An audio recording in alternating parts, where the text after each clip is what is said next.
આજથી 2 દિવસના ગુજરાત પ્રવાસે કેન્દ્રીય ગૃહમંત્રી અમિત શાહ ગાંધીનગરના વાવોલ ખાતે આવી પહોંચ્યા છે। વાવોલના અર્બન પ્રાઇમર હેલ્થ સેન્ટરનું તેઓ લોકાર્પણ કરશે।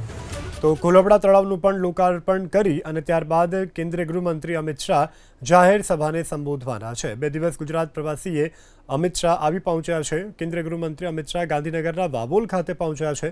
વાવોલના અર્બન પ્રાઇમર હેલ્થ સેન્ટરનું તેઓ લોકાર્પણ કરશે। તો કોલબડા તળાવનું પણ લોકાર્પણ કરશે અને ત્યારબાદ જાહેર સભાને સંબોધશે।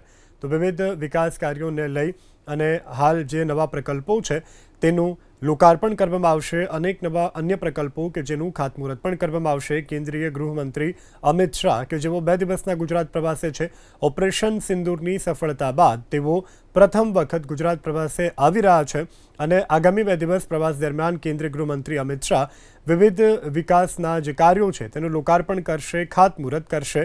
તો અત્યારે જોઈ શકાય છે દ્રશ્યોમાં સુરક્ષા કાફલા સાથે કેન્દ્રીય ગૃહમંત્રી અમિત શાહ ગાંધીનગરના વાવોલ ખાતે આવી પહોંચ્યા છે।